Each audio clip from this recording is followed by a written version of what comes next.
Hello बच्चों, मैं गुलाम अस्करी आज आपके सामने बैठे आपके चैनल स्टार कोचिंग स्टार पर फिजिक्स बीएससी फर्स्ट ईयर का स्टार्ट करने जा रहे हैं। प्यारे बच्चों, बीएससी फर्स्ट ईयर में हम भौतिक विज्ञान के अंतर्गत 3 यूनिट पढ़ने वाले हैं, जिसमें पहली यूनिट आप पढ़ेंगे मैकेनिक्स यानी यांत्रिकी के बारे में, दूसरी यूनिट थर्मोडायनेमिक्स अर्थात ऊष्मागतिकी के बारे में, और तीसरी unit electrostatics and fundamental basic unit अर्थात तो उसमें हम स्थिर वैद्युतिकी के अंतर्गत जो भी गुण होंगे वो सब पढ़ेंगे। बट सबसे पहले मैं स्टार्ट कर रहा हूँ बेटे बीएससी फर्स्ट ईयर की सबसे पहली यूनिट मैकेनिक्स को। मैकेनिक्स जिसे हिंदी में कहते हैं बेटा जी यांत्रिकी। क्या होता है यांत्रिकी? देखिए, सबसे पहले इसकी डेफिनेशन देखेंगे। मैकेनिक्स की डेफिनेशन क्या होती है, परिभाषा क्या होती है यांत्रिकी की? देखिए, परिभाषा कुछ इस प्रकार से बनती है।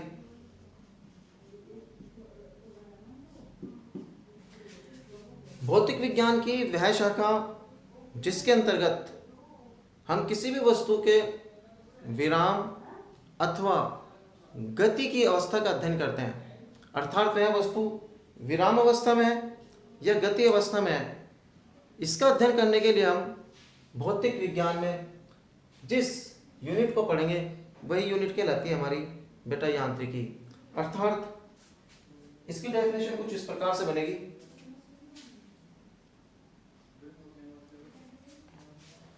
तो जस्ट अब हम बेटा इसकी परिभाषा देखेंगे। परिभाषा हम यांत्रिकी अर्थात मैकेनिक्स की किस प्रकार से देंगे।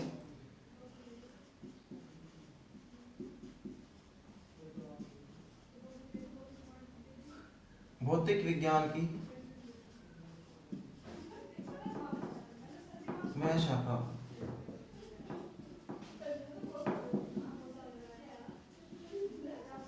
जिसके अंतर्गत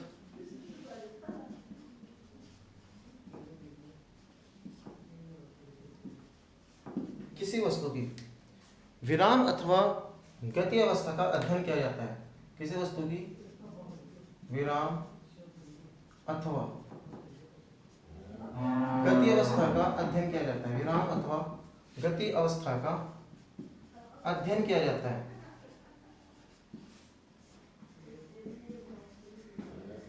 उस शाखा को कहते हैं बेटे, उस ब्रांच को कहते हैं हम मैकेनिक्स अर्थात यांत्रिकी। तो कुछ इस प्रकार से इसकी परिभाषा बनती है। परिभाषा पढ़ने के बाद अब हम देखते हैं बेटे मैकेनिक्स आपके जो भौतिक विज्ञान की ये ब्रांच है मैकेनिक्स, इसकी कितने पार्ट होते हैं। देखिए, यांत्रिकी 3 मुख्य ब्रांच में डिवाइडेबल है। 3 मुख्य ब्रांच में इसका हम अध्ययन करते हैं। 3 इसकी सब ब्रांच है, 3 इसकी उप शाखाएं हैं। पहली उप शाखा का नाम बेटे गतिकी, सेकेंड वन दूसरी उप शाखा का नाम जो है बेटे इसका, इसे कहते हैं शुद्ध गतिकी, शुद्ध गतिकी। और तीसरी जो मुख्य ब्रांच है यांत्रिकी की, तीसरी जो उप शाखा है इसका नाम है बेटे स्थैतिकी। ये 3 सब ब्रांच है यानी उप शाखाएं हैं यांत्रिकी की, मैकेनिक्स की। होता क्या है बेटे स्थैतिक, जिसे इंग्लिश में कहते हैं स्टैटिक्स। स्टैटिक्स स्टैटिक्स क्या होता है? देखिए, यांत्रिकी के अंतर्गत अर्थात मैकेनिक्स के अंतर्गत वह शाखा जिसके अंतर्गत किसी भी वस्तु की केवल विराम अवस्था का ही अध्ययन किया जाता है। वस्तु की केवल विराम अवस्था का अध्ययन करते हैं वो ब्रांच कहलाती है स्थैतिकी अर्थात स्टैटिक्स। विराम अवस्था का अध्ययन करता हूं, विराम अवस्था का अध्ययन करना अर्थात मैकेनिक्स की वो ब्रांच जिसके अंतर्गत केवल किसी वस्तु की विराम अवस्था का ही अध्ययन किया जाता है उसे कहते हैं स्टैटिक्स अर्थात स्थैतिकी। बात आती है शुद्ध गतिकी, इसे इंग्लिश में कहते हैं बेटे काइनेमेटिक्स। ये काइनेमेटिक्स ये क्या होता है? देखिए, काइनेमेटिक्स कुछ इस प्रकार से बेटे यदि कोई वस्तु गतिशील हो बट वस्तु की गति के कारणों का हमें पता ना हो, अर्थात वस्तु गति कर रही हो बट वस्तु की गति के कारण का अध्ययन ना किया जाए। फॉर एग्जाम्पल, अगर सड़क पर दौड़ता हुआ कोई व्यक्ति है, अगर सड़क पर दौड़ता हुआ कोई व्यक्ति है, अगर किसी प्रेक्षक अर्थात किसी अन्य व्यक्ति के द्वारा इस दौड़ते हुए व्यक्ति को देखा जाता है, बट इस व्यक्ति को ये नहीं पता कि यह व्यक्ति दौड़ क्यों रहा है, इसका पर्पस क्या है, इसका दौड़ने का उद्देश्य क्या है। क्या यह अपनी हेल्थ बनाने के लिए दौड़ रहा है, क्या यह किसी डिफेंस में कोचिंग के लिए दौड़ रहा है, इसका दौड़ने का उद्देश्य क्या है, दौड़ने का पर्पस क्या है, दौड़ने का मकसद क्या है। जब ये ना पता हो, बस इतना पता हो कि हाँ ये व्यक्ति केवल और केवल दौड़ रहा है, व्यक्ति गति कर रहा है, तो मैकेनिक्स की वो ब्रांच कहलाएगी बेटा शुद्ध गतिकी। अर्थात हम शुद्ध गति के अंतर्गत, शुद्ध गतिकी के अंतर्गत केवल और केवल गति का तो अध्ययन करेंगे बट गति के कारणों का अध्ययन नहीं करेंगे, ये कहलाएगी शुद्ध गतिकी। और 30 ये जो मुख्य ब्रांच है बेटे गति की, इसे इंग्लिश में बोलते हैं डायनेमिक्स। अब ये डायनेमिक्स क्या होता है प्यारे बच्चों, डायनेमिक्स मैकेनिक्स की वो ब्रांच है, डायनेमिक्स मैकेनिक्स की वो ब्रांच है जिसके अंतर्गत किसी वस्तु की गति का तो अध्ययन करते हैं, साथ में गति के कारणों का भी अध्ययन किया जाता है। अर्थात हमें गति के साथ साथ गति के कारण का भी पता रहता है, वो ब्रांच कहलाती है हमारी गति की। और ये सब तीनों ब्रांच किसके अंतर्गत आती है, ये सब तीनों ब्रांच आती है बेटा मैकेनिक्स के अंतर्गत अर्थात यांत्रिकी के अंतर्गत। और यांत्रिकी किसके अंतर्गत आती है, यांत्रिकी आती है बेटे भौतिक विज्ञान फिजिक्स के अंतर्गत। तो हम कह सकते हैं कि मैकेनिक्स फिजिक्स की वह ब्रांच जिसके अंतर्गत किसी वस्तु की गति अथवा विराम अवस्था का अध्ययन किया जाता है, वो तो कहलाती है मैकेनिक्स। अब मैकेनिक्स के भी 3 ब्रांच हैं, मैकेनिक्स की ये 3 ब्रांच कहलाएंगी मैकेनिक्स की उपशाखाएं यानी सब ब्रांच। ये 3 पार्ट में डिवाइडेबल है, गति की, शुद्ध गति की और स्थितिकी, अर्थात डायनेमिक्स, काइनेमेटिक्स और स्टैटिक्स। नाम से पता चल रहा है स्टैटिक्स, अगर कोई वस्तु विराम अवस्था में होगी, विराम अवस्था में किसी वस्तु का जब अध्ययन करेंगे तो यांत्रिकी की कौन सी ब्रांच का यूज करेंगे, स्थितिकी का। जब कोई वस्तु गति करे बट गति के कारणों का पता ना हो, शुद्ध गति की। बट वस्तु गति तो करे, गति के साथ साथ गति के कारणों का भी हमें पता हो, वो कहलाएगी हमारी मैकेनिक्स के अंतर्गत आने वाली ब्रांच डायनेमिक्स अर्थात गति की। तो कुछ इस प्रकार से हम इस चैप्टर में अध्ययन करने वाले हैं। प्यारे बच्चों 2 वर्ड इसमें बार बार आ रहे हैं, एक तो गति और एक विराम। गति अवस्था को कहते हैं बेटे, गति को कहते हैं मोशन, विराम को कहते हैं स्टैटिक्स या फिर रेस्ट। अब क्वेश्चन ये उठता है कि गति क्या कहलाती है और विराम अवस्था क्या होती है। देखिए गति अवस्था और विराम अवस्था में डिफरेंस समझने के लिए थोड़ा सा, क्योंकि चैप्टर का बेसिक यही है, चैप्टर में इसी तरीके के हम वर्ड फिर यूज करेंगे। देखिए सबसे पहले विराम अवस्था को देखेंगे कि विराम अवस्था होता क्या है। किसी भी वस्तु की विराम अवस्था का पता लगाने के लिए, किसी भी वस्तु के विराम अवस्था का अध्ययन करने के लिए, किसी भी वस्तु की विराम अवस्था को ज्ञात करने के लिए हमें ज्ञात करना होता है कि क्या कोई वस्तु अपने बाह्य वातावरण के सापेक्ष, देखिए एक वर्ड में बार बार यूज करूंगा बाह्य वातावरण, इसमें थोड़ा सा फोकस करेंगे आप, बाह्य वातावरण, इसे मैं एक्सप्लेन भी करूंगा कि बाह्य वातावरण एक्सटर्नल सराउंडिंग ये क्या होता है। देखिए सबसे पहले हम अध्ययन करें कि वस्तु की विराम अवस्था होती क्या है बेटा। अगर कोई वस्तु अपने बाह्य वातावरण के सापेक्ष स्थिति में कोई परिवर्तन ना करे, अर्थात बाह्य वातावरण को समझिए पहले, जैसे ये मार्कर है, अब इस मार्कर के चारों ओर जो भी कुछ है वो सब इस मार्कर के लिए बाह्य वातावरण होगा, इसका चारों ओर का सराउंडिंग होगा। मैं यहां पर खड़ा हूं, मेरे चारों ओर जो भी कुछ है अभी, ये सब बाह्य वातावरण होगा। अब हमें देखना है कि क्या मैं गति में हूं या विराम में हूं। तो इसे देखने के लिए हमें एक रेफरेंस पॉइंट लेना होगा, यानी किसी भी दूसरी वस्तु के सापेक्ष देखना होगा। फॉर एग्जाम्पल, इसे उदाहरण से क्लियर करते हैं। ये बोर्ड है और साथ में मैं भी, देखिए बोर्ड के मैं इस जगह खड़ा हूं, तो इस समय मैं विराम अवस्था में हूं, बट किसके सापेक्ष? इस बोर्ड के सापेक्ष मैं यहां पर आ गया हूं, बोर्ड के सापेक्ष। अब मैं स्थिति परिवर्तन क्या है, तो ये होगी मेरी गति अवस्था। ऐसे अब मैं अगर चल रहा हूं तब मेरी गति अवस्था होगी, बट किसके सापेक्ष? इस बोर्ड के सापेक्ष। तो अगर कोई वस्तु किसी दूसरी वस्तु के सापेक्ष अपनी स्थिति को परिवर्तित करती है, अगर इस अपनी स्थिति को परिवर्तित करती है तो वस्तु कहलाएगी गति अवस्था में। बट अगर वस्तु दूसरी वस्तु के सापेक्ष अपनी स्थिति को परिवर्तन ना करे तब वो कहलाएगी विराम अवस्था में। फॉर एग्जाम्पल, और भी एग्जाम्पल लेते हैं। ये बेंच है बेटा, इस पर बुक रखी हुई है, इस बुक को हम देख रहे हैं। अब अगर ये बुक हम यहां से उठाकर यहां पर ना रखें, इस जगह ना रखें, तो यह बुक विराम अवस्था में होगी, बट किसके सापेक्ष? हमारे सापेक्ष।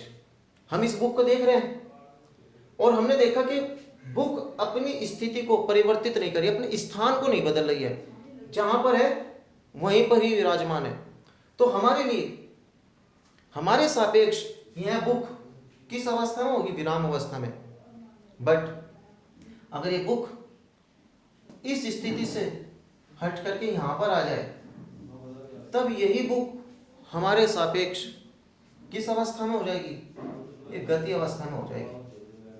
अर्थात अगर कोई भी वस्तु अपने स्थान को परिवर्तित करे तब कहलाएगी गति अवस्था में, स्थान को परिवर्तित, स्थिति को परिवर्तित ना करे तो कहलाएगी विराम अवस्था में। बट इसके लिए एक बहुत ही टेक्निकल पॉइंट मैं आपको समझाने वाला हूं, बहुत ही प्यारा सा पॉइंट समझाने वाला हूं। याद रखना बेटे, वातावरण की कोई भी वस्तु पूर्ण रूप से न तो गति में होती और न ही विराम में होती, न तो गति अवस्था में और न ही विराम अवस्था में पूर्ण रूप से। अब आप कहोगे सर ये कैसे हो गया?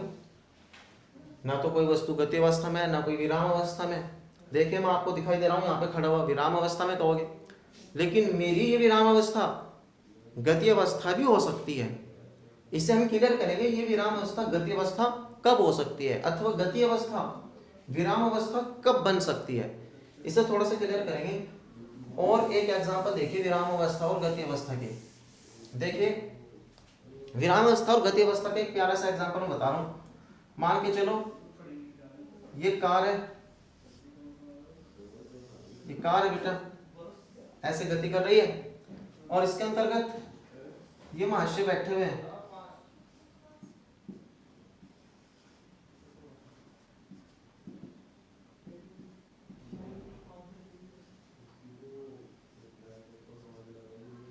ये महाशय इसमें यात्रा कर रहे हैं और इस कार में बैठे हुए इन तीन महान पुरुषों को बाहर से कोई व्यक्ति देख रहा है। कार चल रही है, तीन महापुरुष यात्रा कर रहे हैं, बाहर से कोई सज्जन इन महापुरुषों को ध्यान से देख रहे हैं, ऑब्जर्व कर रहे हैं। देखिए जैसे जैसे कार गति कर रही है तब इन तीनों महापुरुषों की स्थिति, स्थान में परिवर्तन हो रहा है। मान के चलो किसी समय इस जगह है, तो कुछ समय के बाद यही कार आगे बढ़ जाएगी।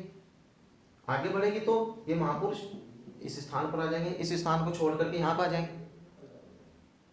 तो प्यारे बच्चों, इस व्यक्ति के सापेक्ष ये तीनों ही व्यक्ति कहलाएंगे गति अवस्था में। ये गति अवस्था में कहलाएंगे तीनों व्यक्ति। क्यों? क्योंकि इनके स्थान में परिवर्तन हो चुका है। किसके सापेक्ष? इस व्यक्ति के सापेक्ष। जब इस व्यक्ति ने इस कार को देखा तभी यहां पर थे, इस स्थान पर थे, बट कुछ समय बाद ये यहां पर आ गए, तो ये कहलाएंगे अब गति अवस्था में। लेकिन अब अगर इसे थोड़ा सा और ऑब्जर्व किया जाए, मान के चलो इन दोनों व्यक्तियों के बीच की दूरी 5 मीटर और इन दोनों व्यक्तियों के बीच की दूरी भी 5 मीटर, अर्थात सोशल डिस्टेंसिंग का ये पूर्णतः पालन कर रहे हैं। मास्क इन्होंने लगाया हुआ है, कोरोना काल में एक दूसरे से गैप पर बैठे हुए हैं, सोशल डिस्टेंसिंग का पालन कर रहे हैं। 5-5 मीटर की दूरी पर है। फॉर एग्जाम्पल मैंने बताया, जब कार चल रही है बेटे, कार इस स्थान से स्थान पर आई, तब ये महापुरुष और ये महापुरुष ये तो अपने ही स्थान पर बैठे हैं, तो क्या इनके बीच की दूरी में कोई परिवर्तन हुआ? नहीं। इनके बीच में जो स्थान है बेटे, उसमें परिवर्तन नहीं होने वाला है। तब इस कंडीशन में हम कहेंगे कि ये व्यक्ति इस व्यक्ति के सापेक्ष विराम अवस्था में है, ये व्यक्ति इस व्यक्ति के सापेक्ष विराम अवस्था में है, और ये व्यक्ति इन दोनों व्यक्तियों के सापेक्ष, ये सब विराम अवस्था में एक दूसरे के सापेक्ष। लेकिन यही व्यक्ति गति अवस्था में थे इस व्यक्ति के सापेक्ष। मैंने एग्जांपल बताया था ना कि विराम अवस्था गति अवस्था में भी हो सकती है और गति अवस्था विराम अवस्था में भी बन सकती है। ये इसका एग्जांपल है। कार में बैठे हुए 3 सज्जन, 3 महापुरुष यात्रा कर रहे थे। बाहर से किसी व्यक्ति ने देखा कि कार गति कर रही है, तो इनके स्थान परिवर्तित हो रहे हैं, इनकी पोजीशन चेंज हो रही है। इनकी पोजीशन यहाँ पर थी, अब इनकी पोजीशन यहाँ पर हो गई, और जैसे ही पोजीशन चेंज हुई तब इस व्यक्ति के सापेक्ष ये सब किस अवस्था में चले गए? गति अवस्था में। बट अगर इस व्यक्ति को हम यहीं पर कैंसिल कर दें, कार गति कर रही है, अंदर ये महापुरुष बैठे हुए हैं, अपने अपने स्थान पर सुरक्षित हैं। कार भले ही गति कर रही हो, लेकिन इनके बीच के जो गैप है, इनके बीच की जो पोजीशन है, वो चेंज नहीं हो रही है। अब इसके सापेक्ष ये वाला व्यक्ति किस अवस्था में कहलाएगा? विराम अवस्था में। क्यों? डेफिनेशन में आपको क्लियर कर चुका हूं। विराम अवस्था जब पोजीशन में कोई भी परिवर्तन ना हो, वो कहलाएगी विराम अवस्था। जब किसी एक बिंदु के सापेक्ष किसी दूसरे बिंदु की पोजीशन में परिवर्तन हो जाए, वो कहलाएगी गति अवस्था। अब मैंने कहा था कि संसार की कोई वस्तु ना तो पूर्ण रूप से गति अवस्था में हो सकती, न ही पूर्ण रूप से विराम अवस्था में हो सकती। इसका एक और एग्जांपल मैं आपको क्लियर कर रहा हूं, देखिए ध्यान से समझना।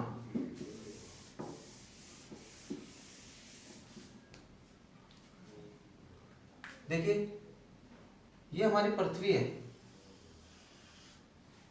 ये हमारी पृथ्वी है, और पृथ्वी चारों ओर चक्कर लगा रही है बेटे, किसके? सूर्य के। अब मान के चलो ये सूर्य है और इसके चारों ओर गति कर रही है बेटे पृथ्वी, कुछ इस प्रकार से, और पृथ्वी पर विराजमान है महापुरुष, एक नहीं अनेक संख्या में। अरे बहुत सारे व्यक्ति हैं, करोड़ों की आबादी हो रही है अपने ही देश में, चाइना में, तो जनसंख्या से भरी हुई है हमारी पृथ्वी, कोई कमी नहीं है जनसंख्या की। तो चलो खैर मजाक छोड़िए, आगे बढ़ते हैं। प्यारे बच्चों, हम पृथ्वी पर विराजमान हैं, मैं पृथ्वी पर खड़ा हूं, तो आप मुझे देख करके क्या कहोगे? आप मुझे देख करके कहोगे सर आप विराम अवस्था में हो। मुझे देख करके आप यही कहोगे ना कि सर विराम अवस्था में। बट मैं इस ही अवस्था में गति अवस्था में भी हूं। जिस अवस्था को आप विराम अवस्था बोल रहे हैं, मैं उसे गति अवस्था में भी सिद्ध कर सकता हूं कि हाँ मैं गति अवस्था में हूं। देखिए कैसे, ध्यान से समझना। जब पृथ्वी गति करेगी सूर्य के चारों ओर, तब याद रखना इसकी स्थिति में कभी यहाँ पर आएगी और कभी इस जगह आएगी। तो जब यहाँ पर आएंगी तो ये सब सज्जन इस जगह आ जाएंगे, ये सब सज्जन इस जगह आ जाएंगे। अर्थात इन महापुरुषों की, इन व्यक्तियों की स्थिति में यानी पोजीशन में परिवर्तन हो रहा है।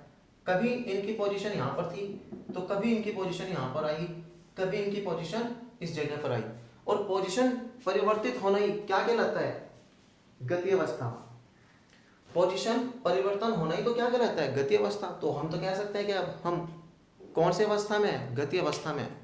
बट गति अवस्था में है किसके सापेक्ष? इस सूर्य के सापेक्ष।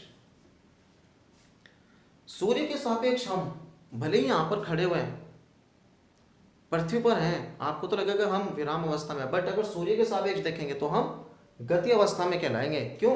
हमारी स्थिति लगातार चेंज हो रही है सूर्य के सापेक्ष। कभी हम यहाँ पर हैं, कभी यहाँ पर, कभी यहाँ पर।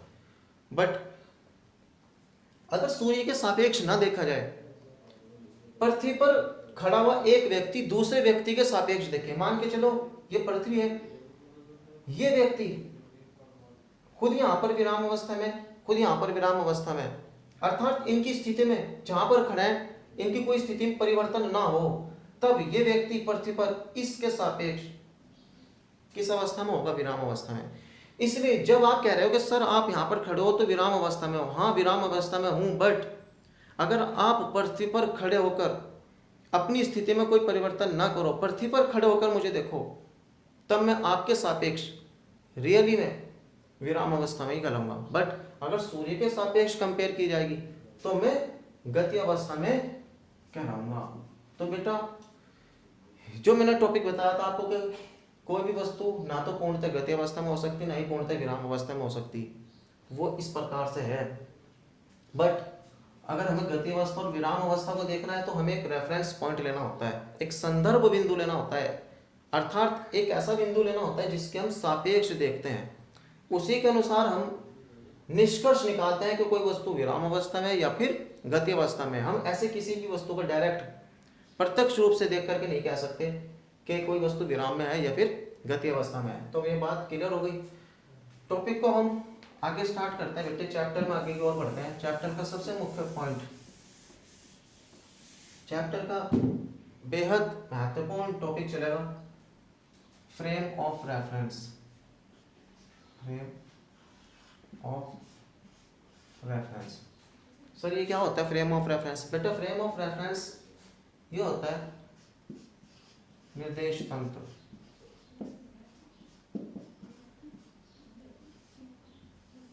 निर्देश तंत्र पूरा चैप्टर इससे बिलोंग करेगा, कवर करेंगे हम निर्देश तंत्र से ही इस चैप्टर को।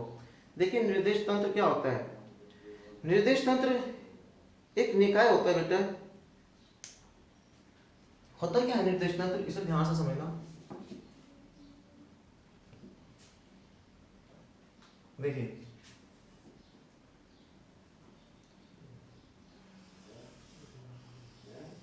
निर्देश तंत्र, ये एक्स अक्ष है बेटे, ये वाई अक्ष है और ये जेड अक्ष है। अगर हमें किसी भी वस्तु की स्थिति को बताना हो, मान के चलो कोई वस्तु इस जगह है और हमें इसकी स्थिति बतानी है, तो हम क्या करेंगे? इसकी स्थिति को बताने के लिए बेटे यहां पर एक मूल बिंदु लेंगे, ओरिजिन पॉइंट। इसे कहते हैं संदर्भ बिंदु, यानी जिसके हम संदर्भ में देखेंगे, संदर्भ बिंदु, या फिर इसे ही कहेंगे रेफरेंस पॉइंट, इसे ही कहेंगे हम ओरिजिन पॉइंट। देखिए निर्देश तंत्र की आवश्यकता कहां पड़ती है? निर्देश तंत्र होता क्या है? पहले बात तो हम निर्देश तंत्र की आवश्यकता, किसी भी वस्तु की हमें सही स्थिति ज्ञात करने के लिए बनाने वाला निकाय वो कहलाएगा निर्देश तंत्र। अब किसी वस्तु की स्थिति को निर्देश तंत्र कैसे बताता है? मान के चलो वस्तु यहां पर है तो हम कहेंगे मूल बिंदु के सापेक्ष, अर्थात इस संदर्भ बिंदु के सापेक्ष, इस रेफरेंस पॉइंट के सापेक्ष वस्तु किस डायरेक्शन में है? एक्स डायरेक्शन में, एक्स अक्ष की ओर है। तो इसकी स्थिति को बताया, फिर ये भी बताएंगे ये कितनी दूरी पर है।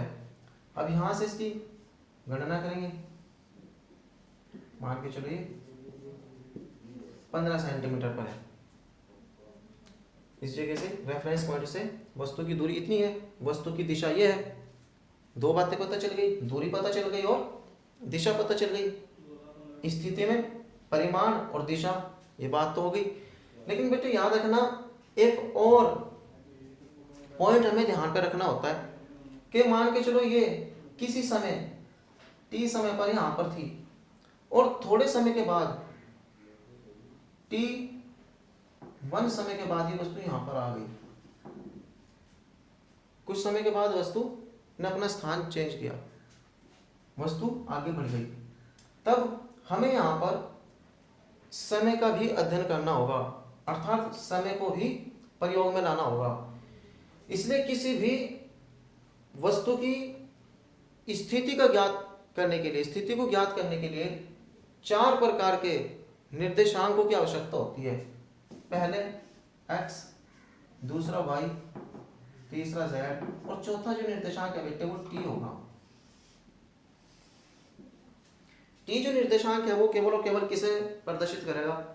t निर्देशांक बताएगा आपके समय को। तो हम कह सकते हैं बेटे, निर्देश तंत्र की परिभाषा कुछ इस प्रकार से दे सकते हैं कि किसी वस्तु की स्थिति को ज्ञात करने हेतु, किसी भी वस्तु की स्थिति को ज्ञात करने हेतु ये होता है बेटे कोऑर्डिनेट सिस्टम। ये सब होता है एक्स वाई जेड, क्या होता है? Coordinate system. निर्देशांक, कोऑर्डिनेट को निर्देशांक में करते हैं, निर्देशांक निकाय के साथ साथ, निर्देशांक निकाय के साथ साथ, अर्थात एक संदर्भ बिंदु के साथ साथ, यानी रेफरेंस पॉइंट के साथ साथ, संदर्भ बिंदु के साथ किसकी आवश्यकता पड़ती है? संदर्भ बिंदु के साथ साथ एक समुच्चय की आवश्यकता होती है। ये सब क्या कहलाता है बेटे? समुच्चय।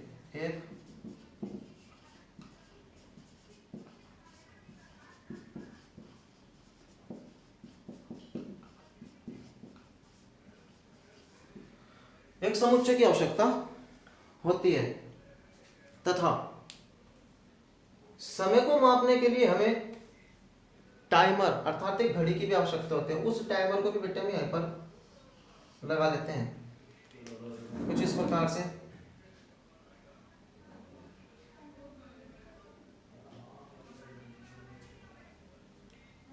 तो फिर समझिए बेटे, फ्रेम ऑफ रेफरेंस, निर्देशांक और निर्देश तंत्र क्या होता है? देखिए निर्देश तंत्र ये होता है किसी वस्तु की स्थिति को ज्ञात करने हेतु, ये वस्तु यहाँ पर है, इसकी स्थिति को ज्ञात करने हेतु निर्देशांक निकाय। बेटे निर्देशांक निकाय का मतलब ये जो एक्स वाई जेड है ना, ये निर्देशांक ही सिस्टम तो कहलाता है कोऑर्डिनेट सिस्टम। निर्देशांक निकाय के साथ साथ एक संदर्भ बिंदु, संदर्भ बिंदु का मतलब ये जिसके हम रेफरेंस में देखेंगे किसी वस्तु को, तथा समुच्चय की आवश्यकता होती है। समुच्चय का मतलब बेटे ये इसके कोऑर्डिनेट, इनकी आवश्यकता होती है। बट इन समुच्चयों में समय को मापन के लिए, समय के मापन के लिए एक टाइमर अर्थात एक घड़ी की भी आवश्यकता होती है, जो हमें टाइम बताएगा कि किसी निश्चित समय में वस्तु यहाँ थी, फिर उस समय के बाद वहां पे चली गई। तो समय भी हमें देखना होता है। तो इस प्रकार से हमारे जो निर्देशांक बनते हैं एक्स वाई जेड और टी, 4 प्रकार के निर्देशांक बनते हैं। और ये सब सिस्टम जो कहलाता है, ये सब सिस्टम कहलाता है निर्देश तंत्र। ये हमारा क्या कहलाता है बेटे? निर्देश तंत्र। तो हम क्या कह सकते हैं इस निर्देशांक निकाय को ही, ये जो निर्देशांक निकाय बनना है बेटे, ये निर्देशांक निकाय, ये निर्देशांक निकाय कहलाएगा हमारा निर्देश तंत्र। अब प्यारे बच्चों, निर्देश तंत्र भी 2 प्रकार का होता है, एक जड़त्वीय, दूसरा अजड़त्वीय,